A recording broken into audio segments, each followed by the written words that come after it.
பேச வேண்டிய வசந்த பூரா மேடெல்லாம் பேசி ஆகணும் பேசிக்கிட்டே இரு. 5000 போட்டாங்களா? ஏன்டா ஏன் திமுகவை அழிக்கணும், திமுக ஒழிக்கணும், திமுக ஒழிக்கிறது அழிக்கலாம் அப்புறம் வச்சுக்கோங்கய்யா. இந்த அழியெல்லாம் அப்புறம் மக்கள் பார்த்துக்குறாங்க. மக்கள் அழியாமல் இருக்கிறதுக்கு என்ன வழி, அதை பண்ணுறதுக்கு நீங்கள் முதல்ல யோசிக்க போத. எதுக்கு எடுத்தாலும் திமுக அழிக்கணும், திமுக அழிக்கணும், திமுக அழிக்கிட்டே சொன்ன பூராமே காணாமடா சண்டாளிங்களா. நானும் பார்த்துட்டு தான் இருக்கேன். அப்போ வந்து பார்க்க எவனே சொல்கிறானோ அவங்க ஆளை காணாம். எங்கே இருக்காங்கன்னு தெரிய மாட்டேங்குது. நான் ரொம்ப விலாவரியாக பேசுறது சிக்கலாகி போவோம், அது வேண்டாம். நான் ரொம்ப டீப்பாக உள்ளே போக விரும்பலை. நானும் பார்த்துட்டு தான் இருக்கேன். திமுக அழிக்கணும், எப்படி நான் முடியும் அழிக்கிறதுக்கு? எப்படி முடியும்? அது தஞ்சாவூர் கோபுரம் மாதிரி நிற்கிது, பெரிய வரலாற்று படைச்சு போய் நிற்கிது. திமுகங்கிறது ஒரு சாதாரண சாம்ராஜ்யமாக அது. அதை பற்றி சொல்கிறதுக்கு நிறைய விஷயங்கள் இருக்கு. அந்த மாதிரி சொல்கிறதுக்கு எந்த கட்சியிலையும் எந்த விஷயமும் கிடையாது. என்ன இருக்கு? ஒன்றுமே கிடையாது. இப்போ இடையில ஒரு சம்பவம் நடந்துச்சுங்க. திடீர்னு எல்லாருடைய அக்கௌண்ட்லையும் ஒரு 5000 ரூபா போட்டார். மக்களுக்கெல்லாம் வந்து ரொம்ப அதிர்ச்சி. இந்த திமுக அழியணும் சொன்னான் பாருங்க, அது நல்லா அசந்து தூங்கி இருந்தவனுக்கு காதில் போய் யாராவது சொல்லிப்பாங்க. 5000 போட்டாங்களா? ஏன்டா ஏன் மக்கள் சந்தோஷமா அவங்க இன்ப அதிர்ச்சியோட இருக்கா. இவையெல்லாம் அதில் அந்த அதிர்ச்சியில் திமுக அழியன்னு சொன்னேன். அதில் பாதி பேர் செத்து போயிட்டாங்கன்னா அந்த நியூஸே வெளியே வரல. இன்னும் அவன் பாட்டுக்கு இஷ்டத்துக்கு இருந்தா 5000 போட்டு விட்டான். இதுக்கு இது என்ன பிரமாதம்? இதை விட இன்னும் நிறைய இருக்குடி மாப்பிள்ளை, இன்னும் நிறைய இருக்கு. நீ எக்கச்சக்கமான விஷயம் பண்ண போற. அவர் சாதாரண ஆள் நினச்சிக்கிட்டு இருக்காங்க எல்லாரும். தமிழக முதல்வர் ஐயா ஸ்டாலின் அவர்கள் வந்து அப்படியே சாதாரணமாக தான் இருக்காரு நினைக்கிறார்.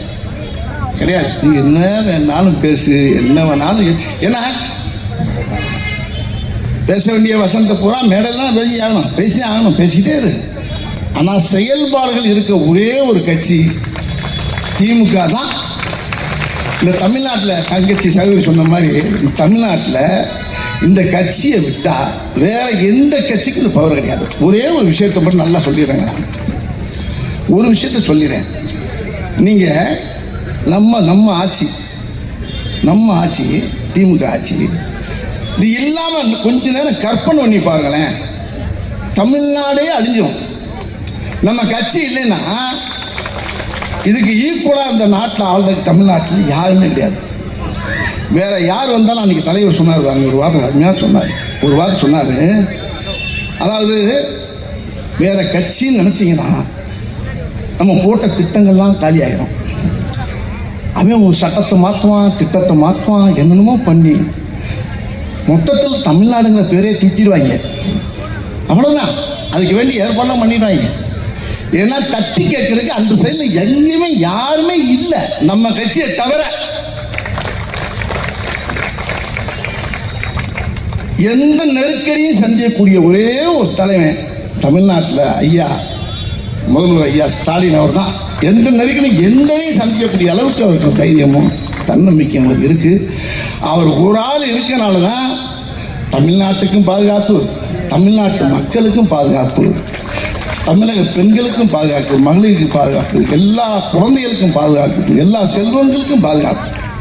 இந்த கட்சி மட்டும் இல்லைன்னா சத்தியமாக சொல்கிறேங்க, என் தாய் மேலே சத்தியமாக சொல்கிறேன், நம்மளுக்கெல்லாம் கெடுகாலமாயிரும், கொன்னுடுவாங்க. யார் இருக்கா சொல்றதுக்கு ஆளே இல்லைங்க. நான் அப்படியே எட்டி பார்க்க உன்னத்தை பூரா வேற மாதிரி காணலாத்தான் இருக்காங்க. நம்ம வெற்றி 200க்கு மேலே நம்ம கண்டிப்பாக ஜெயிக்கலாம். தங்கச்சி சொன்னாங்க பாருங்க, பர்வீன் சுல்தான் அருமையாக சொன்னாங்க. 200 தொகுதிக்கு மேலே நம்ம 200ங்கிறது லட்சியம், நிச்சயம் 200க்கு மேலே இப்போ ஜெயிக்க போகிறது லட்சியம்.